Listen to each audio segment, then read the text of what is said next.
the Crossome Wrestling Entertainment Podcast. Hello, everybody.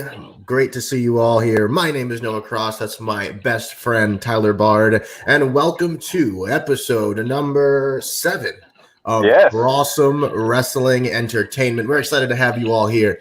It's been an exciting couple months getting this show kicked off, and we're excited to bring you another episode of CWE. And with that being said, let's dive into an exciting evening of Dynamite. It's going to be a jam-packed episode here. We're going to give you last week's Dynamite. We're going to give you a preview of the next Dynamite and AEW's upcoming pay-per-view All Out. So it's going to be a jam-filled show here. To kick us off with this talk about Dynamite, there was a fatal 4-way Tag-Team Gauntlet Match that kicked off the night there with the Young Bucks versus Dustin, Rhodes, and QT Marshall there, the Natural Nightmares. The Young Bucks kicked things off in the Gauntlet match by taking on Dustin Rhodes and QT Marshall. The Bucks started off strong, dominating Marshall until Dustin tagged in. Rhodes looked great, as you put here, Tyler, which I agree. Dustin Rhodes maybe he's a natural nightmare for a reason. You don't want to face him, and he's just damn good at what he does.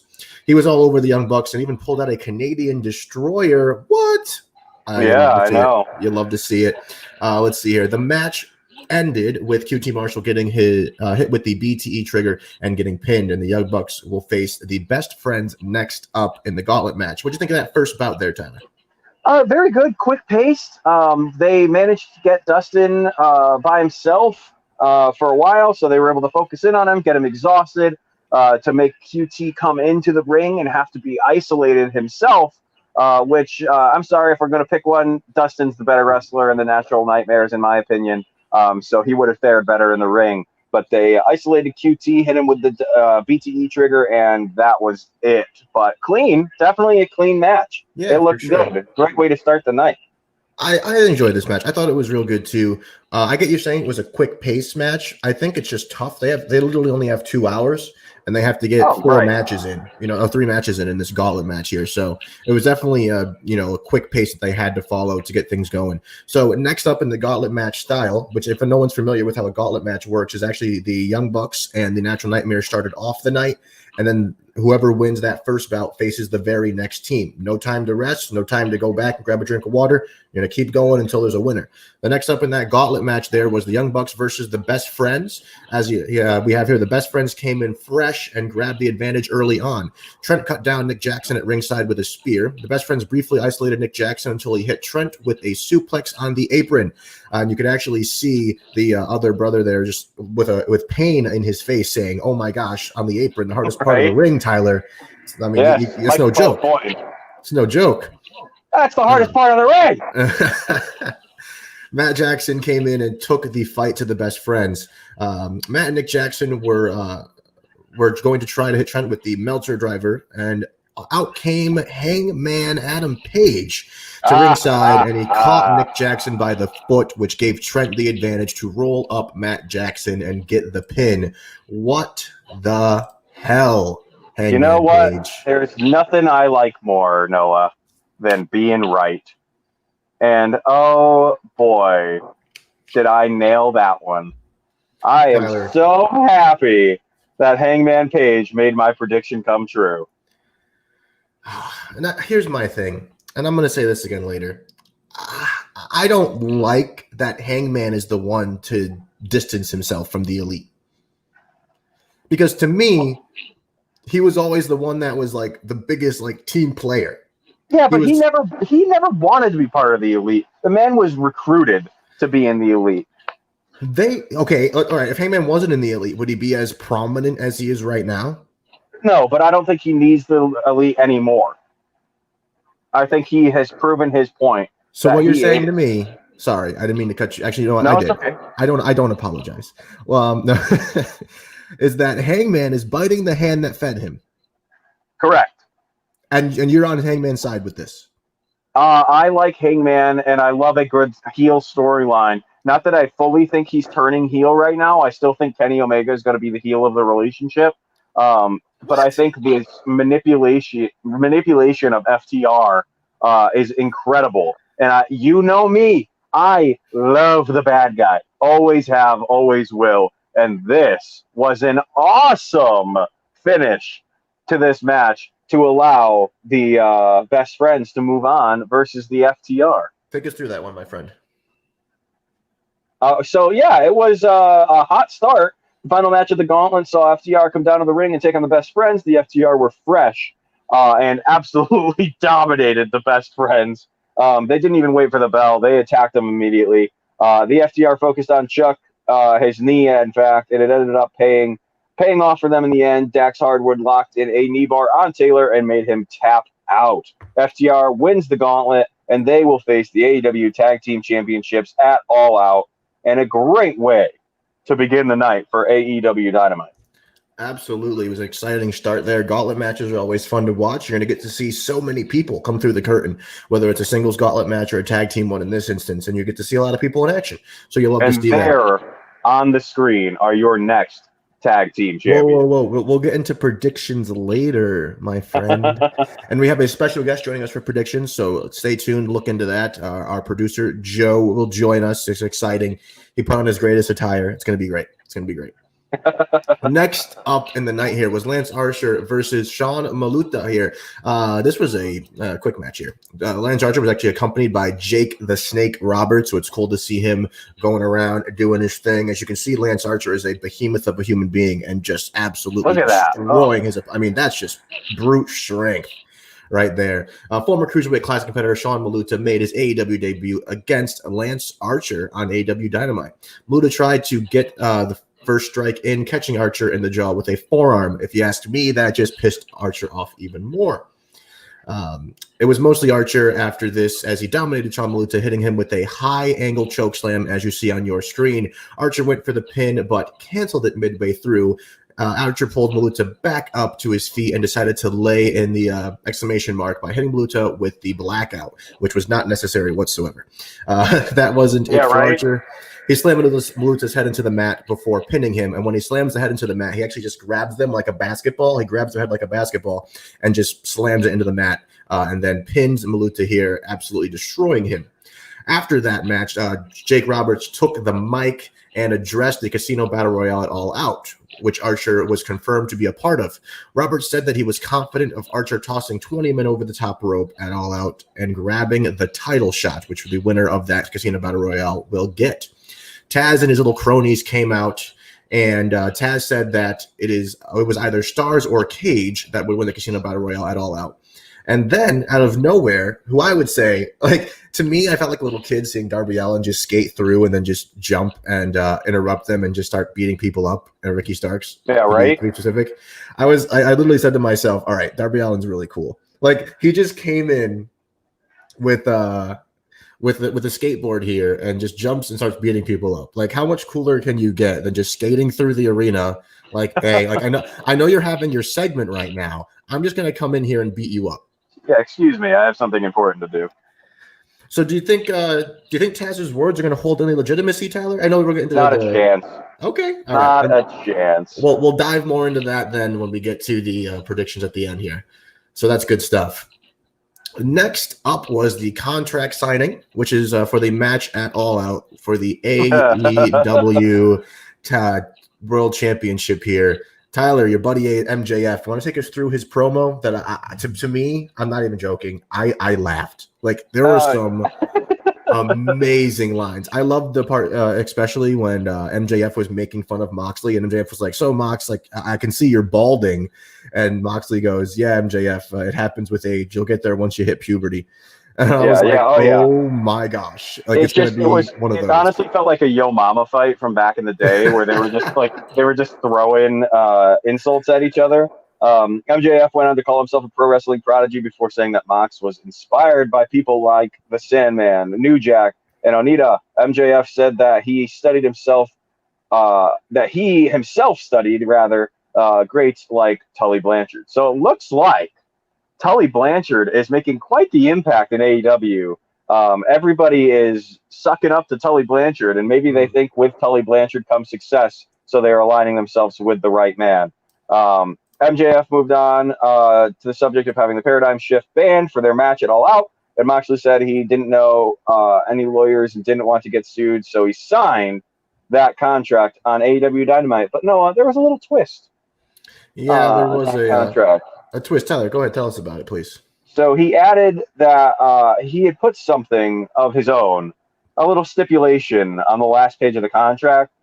Moxley said he's going to face MJF's lawyer next week on AEW Dynamite in singles action. And MJF doesn't get the title shot at All Out if MJF's lawyer doesn't turn up next week.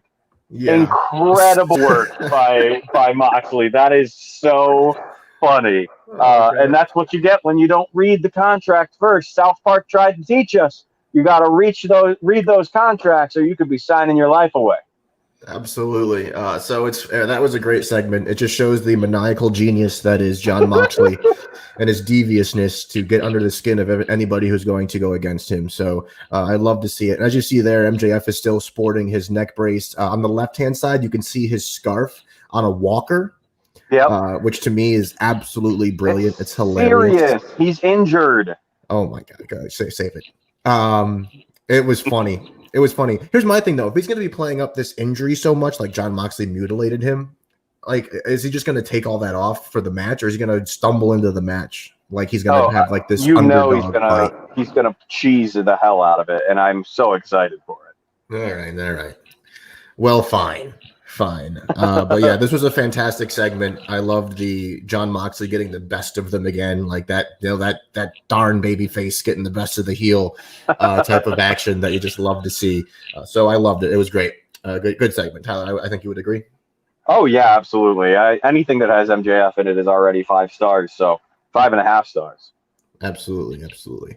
Next up, back to the action away from the mic work. We had the Butcher, the Blade, and the Lucha Bros versus Sonny Kiss, Joey Janela, Brian Pillman Jr., and Griff Garrison. This is all around what a team on the right-hand side here. Absolutely. Am I right or am I right, folks? This was a fun match. I think that's the best way I could put it. There was a lot of great action there. And don't forget, Eddie Kingston was in the back there rooting on his boys, the Butcher, the Blade, and the Lucha Bros. Eddie's Kingston boys, as Tyler coined it, were in an 8-man tag match on AEW Dynamite. The Blade and Griff Garrison started things off. Garrison hit a splash in the corner, and Butcher and Blade immediately interfered, and things broke down early, as they usually do. And well, let's be honest, though. In a multi-person tag match like this, are we surprised? Yeah, you always start off with those massive breakdowns until the ref can get some sort of coordination into it. Absolutely. Janela and Kiss showed great teamwork before the Butcher tagged himself in. Lucha Bros were all over Janela as we headed to commercial. Back from the break, Sonny Kiss and Phoenix were the legal people in the ring. Kiss hit a Hurricane Rana from the middle rope, followed by a leg drop. Phoenix replied with a nasty boot to the head. Oh my gosh, that kick to the back of the head, Tyler, was absolutely vicious. Folks, if you're watching now, please do yourselves a favor and go watch this match as he absolutely kicked Kiss's head off. Like, it was bad. Phoenix went to walk the ropes as usually does with his amazing agility, and Kiss tripped him up. Janela hit Kiss with the Death Valley driver on the apron. Pentagon then hit Janela with a package pile driver on the apron. Again, the hardest part of the ring. They're just abusing it this episode. Michael Cole coined it. Brian Pillman Jr. was legal and hit the Butcher with a super kick. However, he was soon outnumbered. The Lucha Bros hit him with a modified rope assist pile driver to pick up the win, thus dubbing the Butcher, the Blade, and the Lucha Bros as the winner of this bout. And then out came their buddy, Eddie Kingston, to say good job on your win as he keeps bringing this group together. It seems like he's the glue here, Tyler. What do you think of this one? I like Eddie Kingston, and I'm starting to not. I don't. Why? I really. It just. Oh, it seems so cheese. Like, it honestly looks like he's talking to the camera and only the camera, and this is all about him and not about these indie guys. It is all about Eddie Kingston becoming the next Paul Heyman with his microphone skills. So we'll see. Overall, this match just seemed a little messy. If I were to give it a star out of 5, 2.5. Okay. It was exciting. There was movement, but it just seemed kind of. Yeah, no, I hear you. I hear you with the Eddie Kingston thing and being kind of cheesy, especially for him. He's supposed to be this, big heel badass. Right, he keeps winking at the camera and smile. I'm like, I hate this. Here's my thing with that, though. I think that Eddie Kingston is just being maniacal here. I think he's just being a maniacal genius in a sense. Just he knows that this group is going to benefit himself, and he wants to make sure he's going to use these guys to the best of his ability to be able to just, say, hey, you guys should band together, which means they're going to back him in a lot of things. And I think he's going to be the one to propel himself. Like once he gets into the right position, he's going to just step away from them and have that big singles win that they're going to help him get. And he's going to be like, I don't need you anymore. Yeah. Okay. Yeah. So I could see that happening. Next up, we had a quick segment from the Dark Order. And this took this was a little tough here. The Dark Order was out next in AEW Dynamite, and they had a coffin with them, and Evil Uno had a mic with him. Uno said that Cody had been taken care of by the Dark Order and then welcomed the new TNT champion, Brody Lee. Brody Lee immediately headed to the AEW Dynamite announcers table and commanded Tony Schiavone to join him in the ring, as Schiavone usually does the in-ring interviews.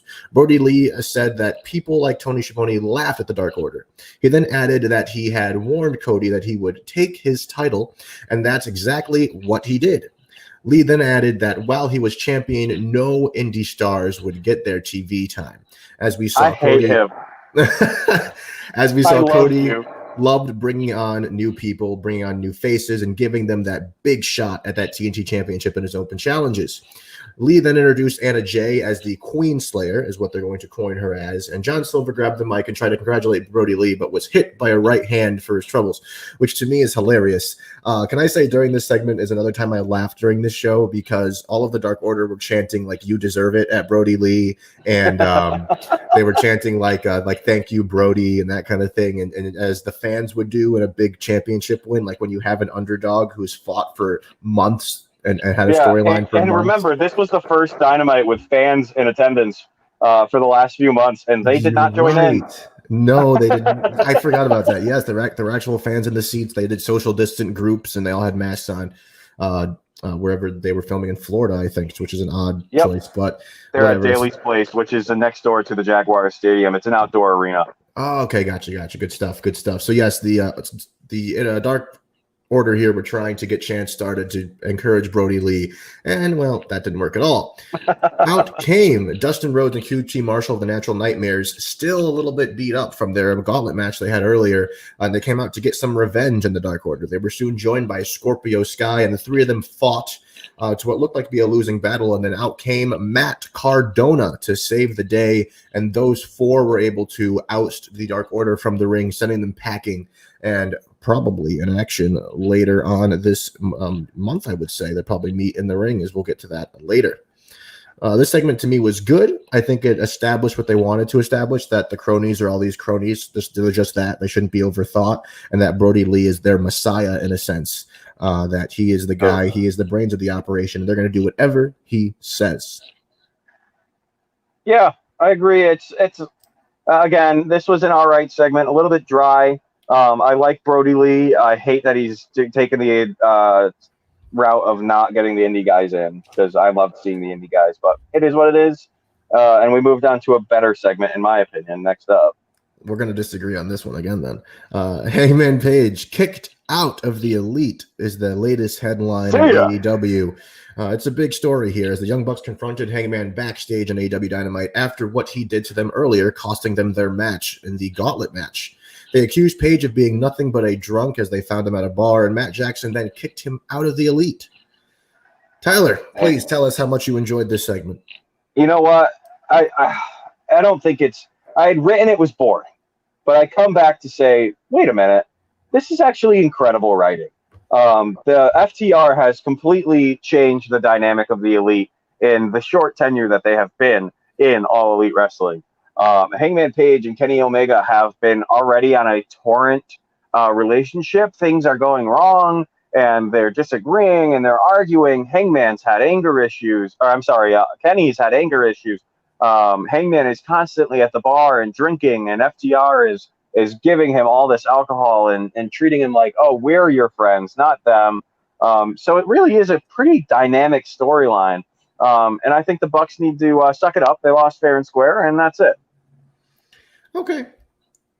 I don't know about lost fair and square, but okay. Hey, listen, the ref didn't see it. Fair enough. So it's only cheating if you get caught.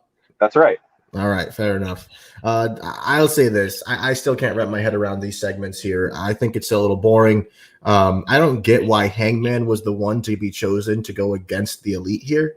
Maybe he's the one that I guess could have been the least suspected, which I could see, which is what I would say. I wouldn't think he would be the guy to break off and maybe disband that group. To me, it would have been a better choice if he went after someone like a single star, or even if he just cost his match with Kenny, which I suspect he will do, but we'll get to that later. But if he had some crazy heel turn and just joined the other team, or maybe joined the heel team, maybe that would have made more sense. I just don't get why he cost the Young Bucks. Like, to me, that was just like, why? Yeah, I don't know. I actually enjoyed it, and I'm very happy to see it going. And I think it's a dynamic storyline for the top dogs to have some problems and at the top of their game. So I'm here for it. And hello, Robert. Happy to see you in the comment sections there. Please join us and feel free to give us your opinion on how you're feeling about AEW Dynamite. All right, I got you. For sure. So, yeah, Hangman Adam Page and Kenny Omega will defend the AEW Tag Team Championships against FTR at All Out. So we will see where that one goes, and we will talk about that one later. And next up was Big Swole versus Britt Baker, Penelope Ford, and Rebel.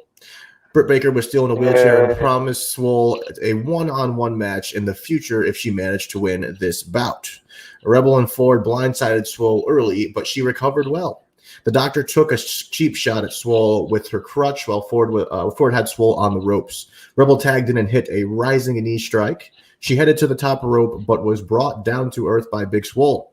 Big Swole ended up winning the match pretty easily, pinning Penelope Ford. Britt Baker will now have to face Big Swole in a singles match. Tyler, what do you think of this match in terms of just straight up wrestling? As you know, you and Not great. Okay. You put Rebel in a match, it's usually brutal. If it could have just been Penelope versus Big Swole, this match would have carried a lot more gusto. But for some reason, they decided Rebel was going to be the one to lead this charge. But ultimately, it was Penelope Ford who was the one who got pinned. But I think that's a bad look. Penelope Ford should go off on her own and not associate herself with Britt Baker. And just have a chance later on to maybe go against Britt Baker, because I think she's a main eventer. To have her put down like this is brutal, and I just think it put a bad taste in my mouth going into the main event. Okay. No, fair enough. And I agree with you that this match, to me, wasn't great. They could have definitely picked their cards better in terms of who they could have had Big Swole go up against and beat. Even if you just faced Rebel and just demolished her, and Britt Baker might have thought or like a Nyla Rose, bring someone in like that. Yeah, well, I feel like actually a heel. I feel like Swole had to win this match, right? We're going to get Baker versus Swole eventually. So right. I couldn't see Nyla Rose losing. That's the problem. So honestly, like I said, if you just put Rebel in against Big Swole and just let Big Swole just beat her up and kind of like send a message to Baker, like, this is what I'm going to do to you if we get this match, or when, because I'm going to beat up Rebel. I don't care. One thing that we didn't know earlier is that Chris Jericho was on the call actually during AEW Dynamite. It was very exciting to hear Jericho's voice with Jerry Schiavone, and he kept calling Rebel Reba, and it was funny to hear Jim Ross correct him. Usually that doesn't happen, but it was hilarious. So if you ever get a chance to go listen to their exchange, I would definitely recommend it. Overall, not a great match. I would still say I love Britt Baker, however, and I will keep her at the pinnacle of what I would call the AEW women's division. Oh, please. So with that being said, we had our main event, which I would say was a hard-hitting affair, which is Matt Hardy versus Sammy Guevara in a tables match. Tyler, want to take us through the main event? Oh, yeah. There was absolutely no love lost between these two. They went right at it on AEW Dynamite. Sammy Guevara used his speed advantage early on to dodge Hardy's offense to get in his own sort of offense. But Hardy dumped Guevara out of the ring early and sat him down on a steel chair and unloaded with lefts and rights. It was a brutal start to start this out. And I think going in, we all were Team Hardy because he kind of deserved his little bit of retribution after what happened to him. Hardy then tossed a chair at Sammy Guevara, but thankfully for the Spanish God, it did not connect because we don't need another bloody mess at ringside. It was all Hardy during the ad break where Guevara could have had more cue cards, but didn't. Guevara was busted open once again and placed on the table. Hardy took a leap and went through the table himself, but that doesn't count as a win because you have to put your opponent through the table. If you go through on your own power, that is not a loss. In AEW. And yeah, right. That the stipulation was made that you had to be put through the table by your opponent. Yeah. He later would bring out a special table that had delete spray painted on it in all capital letters. He placed Guevara on it, and Hardy tried to climb up to the top rope, but he was too slow, being met by Sammy on the top rope, who hit him with a superplex through the table, getting him the win and last laugh, at least for now. So yeah, I think this was a really good match. I mean, you had two guys in there who were beefing pretty hard. Guevara legitimately injuring Hardy a little while earlier this month, so Hardy wanted to get some retribution, but wasn't able to get the W. Overall, I think this was a solid main event. However, I would say that they really had this as the main event, and their main story that they wanted to close the show with was what happened just after. So first, Tyler, what do you think of this match? It was a good match. These guys are both incredible performers. They're incredible on the mic. They're incredible in ring. So we had to expect that this was going to be incredible. Sammy Guevara, in my opinion, is one of the best stars in WWE. Oh boy, I'm in a bad place there. Sammy Guevara is one of the best stars in AEW right now, and I think he can go on to be the champion in the near future. So we'll see. And Matt Hardy, need I say more? One of the greatest performers of the last 20 years. For him to go up against a young guy like Guevara, it's going to make for a fun time. For sure. So yeah, I would agree. It was a great match. It was good to see both of those guys in there tearing it up and tearing each other up for our entertainment, which is what wrestling is all about. We love to see it. Right after that, though, before we could even say have a good night, Orange Cassidy attacks Chris Jericho, who was at the commentary desk right after the bell rings, and referees come out to separate both of them. They were throwing lefts and rights like you wouldn't believe. Cassidy was just ground and pounding Jericho, not like him. He's usually more mellow, but he was going in on Jericho's face there, and it was exciting to see. What did you think of this, Tyler? I mean, the referees were getting tossed around. Orange Cassidy's trying to kill Jericho. I love that we didn't get a resolution to it. It ended with them still fighting. Yes, I agree. And I really enjoy these types of segments, especially for, like, this wasn't a go-home episode, sure, but this is a good moment to have for a feud that you're trying to become a blood feud here. Like, you want these to look like these two guys hate each other. And just having them randomly attacking each other when one's just trying to do something as simple as commentate, to me, is awesome. Like, we don't have to have planned contract signings where the table gets flipped over. We don't have to have all of these planned backstage segments. Like, just make it look genuine in the sense of Jericho's just chilling, and then out of nowhere, here comes Orange Cassidy and just trying to beat him up. So, it's, to me, that's pretty awesome, and I love to see these types of segments there. Well done. No, for sure, and I'm excited for this Mimosa Mayhem match, which we'll get into when we go to our all-out prediction section. First, a preview for next week's episode of AEW Dynamite. First off, it's back to Wednesday nights. Can I get Hallelujah. Yes. Can I get an amen, folks? Absolutely. Back to our regularly scheduled evening of Wednesdays. So that's exciting. Next week, we'll have Chris Jericho versus Joey Janela. That's an exciting matchup. I'm excited to see that one. It'll be cool to see those two in action. As we saw earlier, we will have John Moxley versus the lawyer Mark Sterling. They have a graphic for it. Oh, my God. They went all out for this, guys. It's absolutely fantastic that this is actually going to happen.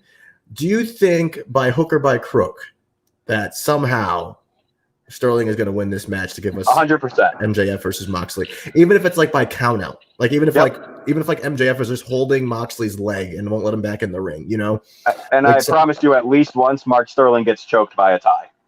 For sure. I could see that totally. Also happening next week on Wednesday is Santana and Ortiz versus the Best Friends. Look how much they love each. Look at that. That is friendship, Tyler. It's so nice. And then the camera zooming out. Oh man, you gotta love it. If this wasn't COVID, we should hug like the best friends. Yeah, I mean, unfortunately, COVID has put an end to it. But next time I see you, Noah, we can best friend for sure. And we'll take a best friends picture and we'll put it in like the beginning graphic of the show. That's what we'll do. So everyone can see. We'll put Andrew in the middle as Orange Cassidy. Perfect. Perfect. And we'll just honestly, his face will be exactly what Orange Cassidy's face is in this 100%. image, because he'll just be that disappointed in us. But anyway, mildly annoyed. Next up, next week, which I think will main event, we have the Young Bucks and Jurassic Express versus SCU and Private Party. Good gosh, am I looking forward to this matchup? Yeah, absolutely. That is honest. In my opinion, if I were to put 4 of the best tag teams, there they are. I'd have to agree. Incredible matchup. I would totally and it's funny because none of these guys, except for the Young Bucks, are ranked in the top 4 tag teams. And I would have them there. So I'm excited to see SCU back in action and off of AEW Dark. We'll see you on the main show, and it's time to see if they can pull off a win against the incredible team of Jurassic Express and the Young Bucks. Absolutely. I'm excited for that match. Again, I think that'll main event. It's a big match, big teams there. So we will see that one. So that is Wednesday's episode of AEW Dynamite, which is the go-home show leading into All Out, which is on Saturday evening. Make sure you tune into that. It'll be fantastic. And now let's jump in to our predictions segment of this show. I would like to invite on our producer, Joe. Hey, there he is, podcaster Joe. So excited to talk some AEW. Good stuff. Let's get into it, my man. Good stuff. So for everyone who's listening right now, I wouldn't say Joe is the biggest I wouldn't say Tyler and I are experts, but I wouldn't say Joe is the one that would watch weekly AEW programming. Am I correct? I only know about this show because I produce it. I didn't know what AEW was when you told me you wanted to do an AEW podcast. So if that helps. What is AEW? What is an AEW? AEW. But I will say this. I think we may find out how much I've learned from you two. So you guys either know what you're talking about and I'll nail it, or you don't, and I'll get it all wrong. So this is important for you guys. We're going to have to put a wager on this. We're going to have to put a maybe not this time, but the next time there's pay-per-view predictions, we're going to put some betting odds on the table here, boys. Oh, gosh. I don't know about that. I just started my master's program, and I'm a substitute teacher, so I don't know. All right, just me and Joe, then. Just me and Joe. But let's dive into this. Which I hope Chris Jericho will be doing in our first. You see what I did there? In this Chris Jericho versus Orange Cassidy in a Mimosa Mayhem match. Oh boy. For those of you who don't know what's going to be happening, you can either win this match by pinfall, submission, or throwing your opponent into a large vat of mimosa. Obviously, that's just amazing because wrestling. There's no other way to put it. Right. So let's start off with I don't want us to influence Joe's choices. So it has to be true, genuine to see how we do as a host here of a show. So Joe, you go first. Who do you think is going to win the Mimosa Mayhem match? I'm going to say, and it's funny because I do know who Chris Jericho is. True. Thank just God. From wrestling and, life. But, yeah, I'm going to say Jericho wins this. I feel like after getting his head cracked in the other day, he's probably due for a win. If my wrestling mind is working, it seems he just got upstage, so it would seem to be his turn at All Out. Sure. I think Orange Cassidy is due for a title opportunity. So I think this win can push him towards a title shot and a push at the main event level. So I'm actually taking Orange Cassidy as a underdog win here. Against my better judgment, I'm going to take Orange Cassidy. All right. I love it, Tyler. And Joe, fantastic logic there in picking, my friend, for looking at that there. I have to agree with Joe on this one. I always have picks here. Either I go by my heart or by my brain. I have to go with my brain on this out here. And I have to pick Chris Jericho. I think Joe is nailed it with him getting bashed in the other day. He's pissed. And Jericho isn't the type of guy to just go out there and have a match. He's going to bring in whoever he has to. He's going to cheat. He's going to scratch and claw. He'll win any way possible. And he's going to toss OC into that vat of mimosa. Yeah, that was my other question. Who's more likely to end up covered in a vat of orange juice? Orange Cassidy or Chris Jericho? By a landslide, because he'll make it look better. That's the only thing that made me think Orange Cassidy, but then his name is Orange. And it seemed to make more sense he'd be in the Mimosa. Chris Jericho he created a little bit of the bubbly baby. So, it's it is hard. This is a tough pick, but I think it'll make a better story if Santana and Ortiz end up in that Mimosa vat first, because as we know, Santana can't swim. So it'll be hilarious to see them. Or is it Ortiz? One of them can't swim because Matt Hardy drowned them last time they had a pool match. So fair enough. I'll say this. I think I'm gonna make a quick prediction here. All right. I'm gonna add to it.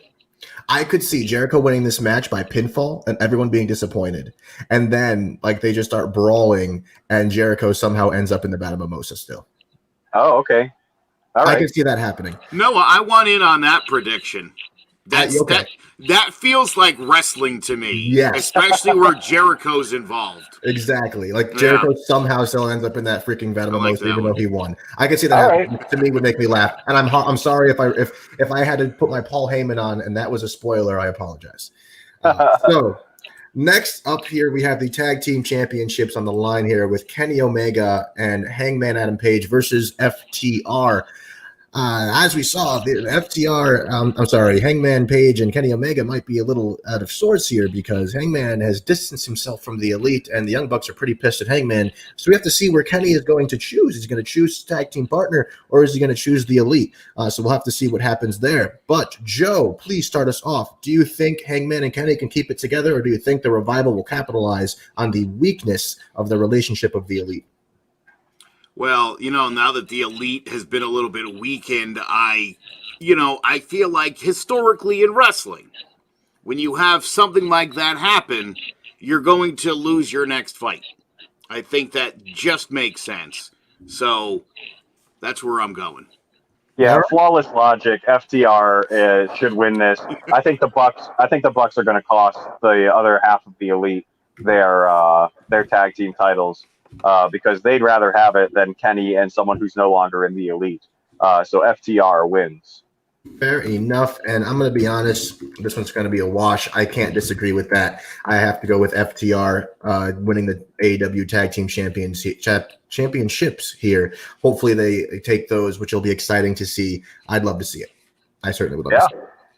So next up match here, we have the AEW Women's Championship on the line as Hikaru Shida goes up against Thunder Rosa for the AEW Women's Championship. Joe, what do you think, my friend? Okay, I don't know anything about Hikaru Shida. I was stunned to learn she's actually the champion. I honestly didn't know that until about 9 seconds ago. Fair enough. That said, I have no respect for her as a champion. Wow. So I think Thunder Rose is great, and I think it's time the belt changes hands. And she's a dominant force, and I think that's what's going to happen. She absolutely is a dominant force. You're 100% right there. But my problem is she already has a championship, which is kind of in question right now. But I just don't think Thunder is the right one to do it. So I'm going to say Hikaru Shida retains, but it's with a 51 to 49% positivity there. I'm just not sure. Okay, fair enough. I'm going to have to stick with Hikaru Shida as well, retaining. I think that she is a good champion. I have nothing but respect for Thunder Rosa. I just can't see them taking the championship off of her. And she's really been, I would say, a consistent solid point in the AEW women's division. So I have to stick with her and keeping the championship there. I can't see them shaking this picture up too much, to keep it simple. I also think Thunder Rosa is much cuter. And I feel like in the AEW, I feel like that counts for something. I'm just saying. Fair enough. I got you, Joe. Next up here, we're back to some men's action with the Casino Battle Royale. Actually, anyone could be in this. So far, the participants that we know of are Darby Allin, Lance Archer, Brian Cage, Ricky Starks, Eddie Kingston, The Blade, The Butcher, Phoenix, and Pentagon Jr. There will be 20 people in total at the end of this, but those are the ones that have been announced so far, and I would say they probably announced them for a reason. So, Joe, I know you don't know too many of the superstars that might appear in this bout here, but you know of a couple. We talked about Allen a lot, Archer, Brian Cage, Ricky Starks, Kingston, Blade, Butcher, Phoenix, and Pentagon Jr., who I told you about. Do you have any guess maybe of even that list there? Because I'll tell you, my person that I think is going to win is on that list. Not me. Man, if I had to guess, there's so many worthy quality candidates involved. But I don't know. How about Archer? I feel like Lance Archer, he's in that. I feel like Massive pick. Why not? Why can't it be Lance Archer is what I'm saying. No, for sure. Yeah, he's elite. The big guy. He's elite. He's all elite. That's my guy. That's who I'm picking. All right. No, absolutely. That's a big pick. It's honestly a safe pick. Yeah. But I'll let you have it. It's fine because he's the big man in the match. Wait a minute. To be fair, I wouldn't have known a safe pick from one that wasn't safe. And you noticed I asked, like, is he actually going to be in that fight? I thought I heard you say his name. Yes, he is. He is in that fight. He is the big man in that fight, which is why I had him as my pick. But I am like, no, I'm going out on a whim. I'm going to pick someone who they didn't announce. And like I always do with Battle Royals and Royal Rumbles, I never pick anyone who's in the match already announced. I pick the surprise entrant. So I'm actually going to pick someone who I would love to see get a title push eventually here, maybe go after the TNT Championship and Brody Lee in Mr. Sonny Kiss. Yes. Are you serious? I am serious. It's Sonny Kiss is my Sami Zayn, where if Sonny Kiss is involved, I will always pick Sonny Kiss. Like I always picked Sami Zayn for about 5 years to win Money in the Bank, and it never happened, but I kept doing it anyways. Sonny Kiss is my new Sami Zayn pick. So you can bet anytime Sonny is in a match of any caliber, Sonny's my guy. I'll say this. I don't know if the sigh that I let out when Tyler said he always picks the person that hasn't been announced for the match yet came through on my microphone. But if it didn't, I'm telling you about it now so you know how much I sighed, because he always does this when we're picking matches. Remember that one time where no one picked Zack Ryder, but this guy did to win Money in the Bank or the Intercontinental title, and then it happened? Yes. That I remember. I hate to interrupt. Is this the guy you're picking? Yes. That is Sonny Kiss. Okay. Now, we've been doing this for 7 weeks. I've never heard you say Sonny Kiss. No, Sonny Kiss had a TNT Championship match. I immediately went and I looked that up, and I apologize for saying this, but I thought that was a woman. And I adjusted my search only to see more pictures. Is he any good? Fantastic. Yes. Absolutely incredible. Fantastic. He reminds me of Adrian Adonis in the latter stage of his career when he was the adorable Adrian Adonis and was all done up pretty like. Oh yeah, he's incredibly talented, super athletic. Cody himself has said that Sonny Kiss is going to be one of the biggest stars in AEW and offered Sonny Kiss a TNT Championship match, which he absolutely held his own against Cody. And Cody went on to claim, that was one of his favorite matches he's had so far. So, yes, I'm picking a dark horse who we don't even know is in the match yet, Sonny Kiss. I'll tell you this. I don't think that's going to happen, but I'd love to see it. All right. I'll go with that. I am going to pick Darby Allin to be the winner of the Casino Battle Royale. I could see him even being the Joker card coming out last. Yeah, I know. No, we can't. Don't even say that because we can't do that 2 years in a row. We can't do that 2 years in a row. Old AEW's beer because they're going to do it 2 years in a row. Spoiler alert. Darby Allin, to me, will win the Casino Battle Royale. I could see him having a fantastic match against Brody Lee because he has that dark demeanor about him where the creepiness of the Dark Order wouldn't intimidate him. Oh, look at that man. Just look at him. And sure, people are going to be like, oh, he's small or this and that. It's obvious, though. That just like Adam Cole. Wrestling doesn't matter in wrestling. And Darby Allin will be able to hold his own against anybody. I could see him winning this battle royale. I would be excited about it. I want to see him skateboard out there and do a bunch of cool things as his cool self. So now that I'm looking at a picture of your pick, I would prefer your pick over the Tyler pick that I stole earlier. Fair enough. No, Lance Archer is a great pick. I feel good about it. I definitely do. Just the fact that you got upset by it tells me all I need to know about that selection. You were like, I'm not giving you that, even though you don't know anybody's names. Safe pick. That was Tyler. Joe is here out of the kindness of his heart to literally probably just be wrong. Like most likely. Fair enough. Matter of fact, I'm going to be tuning in to figure out if any of these things are right, and I probably still won't know. Fair enough. Let's do a watch party, man. I'm in. I'll say this though: the Casino Battle Royale, like any Royal Rumble or any Battle Royal, is hard to predict. Just so many people in the match, and you never know what's going to happen. We can have a debut. It could be someone brand new. Exactly. Yeah. We are on the same wavelength once again, Mr. Cross. It could be someone completely new who we never knew was even coming, like a Rusev or something like that. I don't know. Okay, yeah, this is starting to get freaky because in my head I said Rusev. All right, so anyway, all right, let's get away from this match because Tyler and I are getting into each other's heads here again. Another match here at the AEW All Out card is the Dark Order versus the Natural Nightmares, Matt Cardona and Scorpio Sky. This is going to be an exciting tag team bout. It's going to be hype, to say the least. So, Joe. Hype, bro. Did you really just do that? I wish that was on purpose. All right? I wish that was on purpose, but it wasn't. Damn, you should have claimed it. I will not lie. Well, all the time. Joe, you heard a lot about the Dark Order, a lot about the Natural Nightmares are Dustin Rhodes and GT as we talked about. QT, thank you. And Matt Cardona made his debut a couple weeks ago, and the Scorpio Sky had a TNT match against Cody a few weeks ago. We covered all of those. So I think you have actually a decent knowledge about who we're talking about. Most of the people here.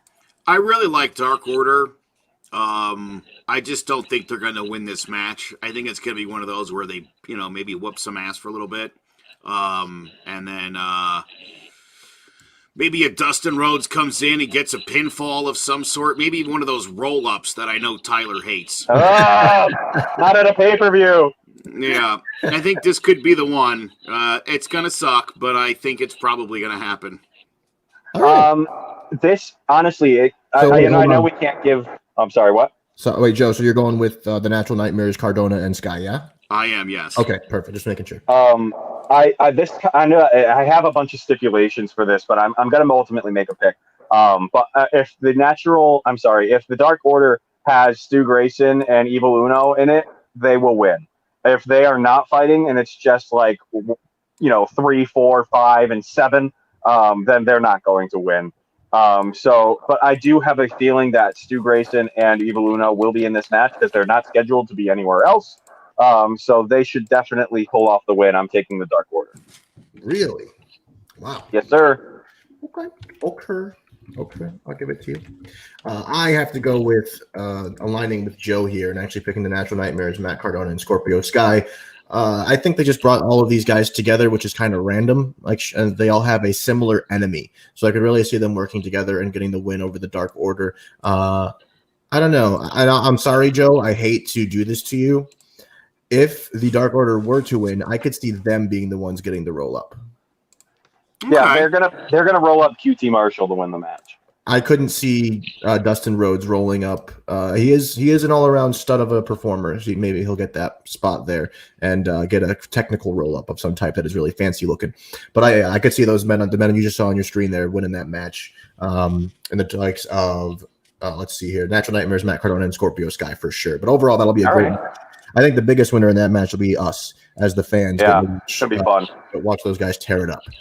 So let's see. We're going to jump now to first, I will say Britt Baker will be in action at All Out. Against who? I'm not sure yet.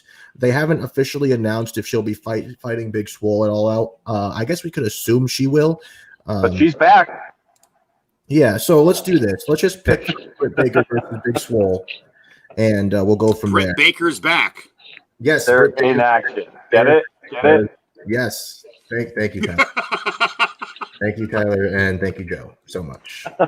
And you're welcome for this too. Joe, right. Perfect. who do you got, Britt Baker or Big Swole? If this match did happen at All Out, You know how much I love Britt Baker. That sounds like you have regret. I love watching her in action, but Big Swole will destroy her. Are you Hell yeah, serious? baby!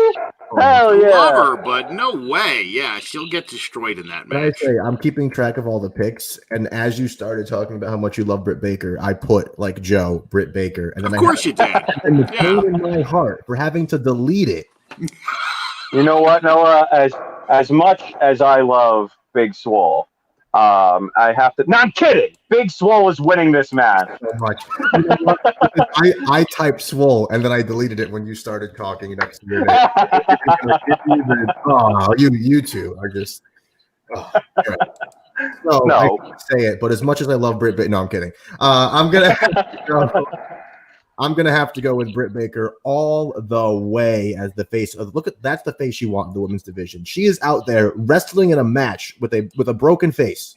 She put that on to protect herself because she's still injured, and she wrestled an entire match like that.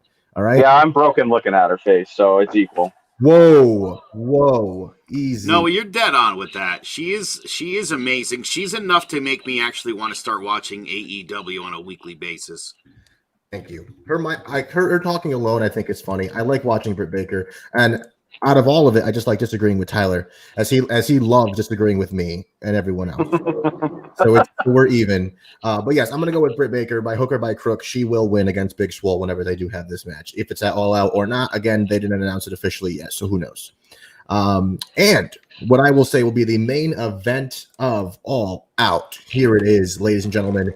If they can get through Wednesday, if the lawyer is able to beat Jon Moxley, we will see Jon Moxley versus MJF for the AEW World Championship. Well, just to clear it up, Noah, he doesn't have to beat Moxley. He just has to show up. Valid. Thank you, Tyler. So yes, if he shows up and gets beat up by Moxley, then they will have this match, which I could totally see MJF forcing him into the ring one way or the other so that he would be able to have the opportunity to oust the AEW Championship from the waist of Jon Moxley. Joe, you've heard a lot about these two over the last few weeks. They've been having quite the build-up and quite the feud. Who do you think is going to leave All Out with the AEW World Championship? All right, I'd rather answer the question of who do I wish would win, because that would be MJF. I find that guy extremely entertaining. He is my kind of heel, and just his overall swagger and approach to the sport are what I'm all about.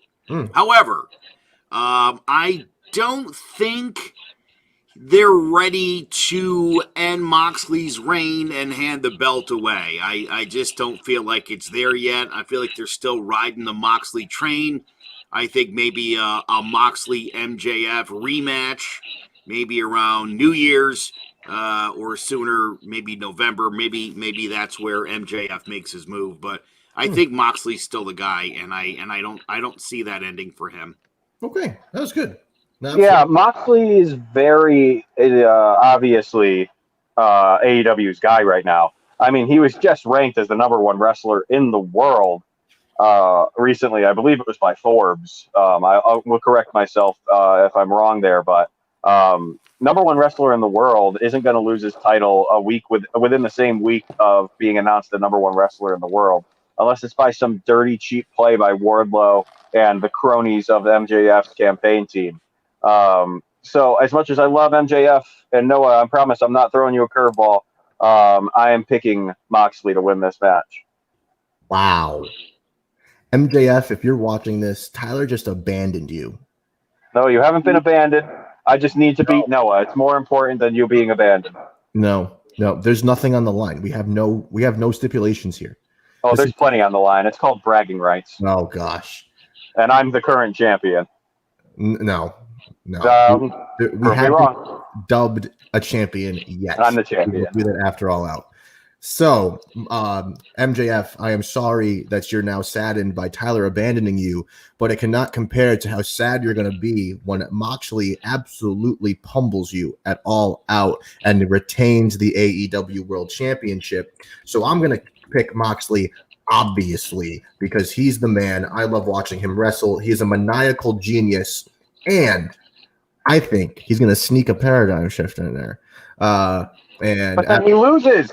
It's banned. I said sneak a paradigm shift in there. It's banned. He would be going to jail. He's going to absolutely destroy MJF, and I'm excited to see that happen. You know what? For the sport of not having an even tie across the board, Tyler's switching his pick. MJF is going to be the all-elite champion, baby.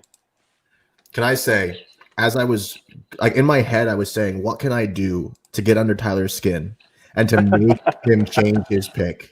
And mission accomplished.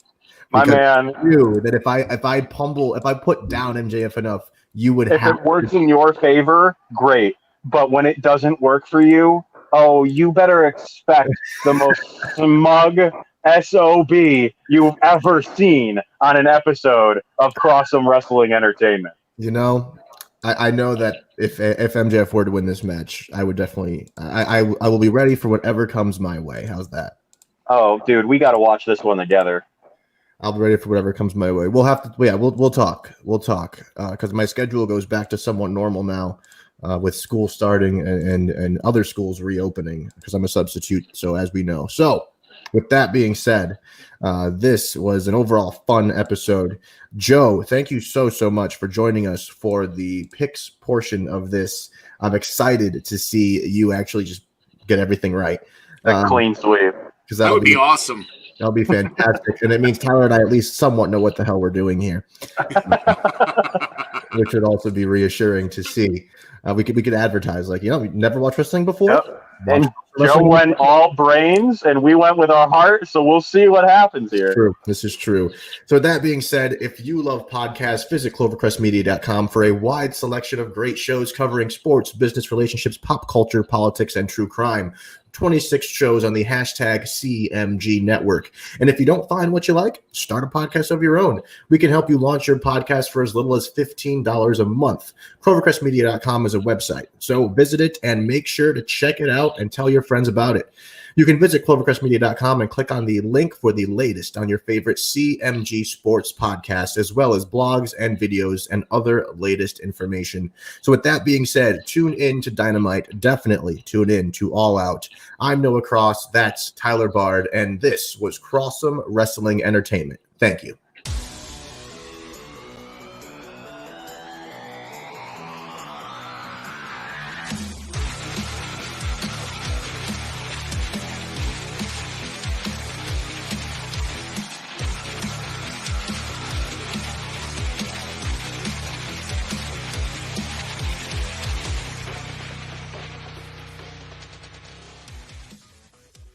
You're listening to the Crossome Wrestling Entertainment Podcast.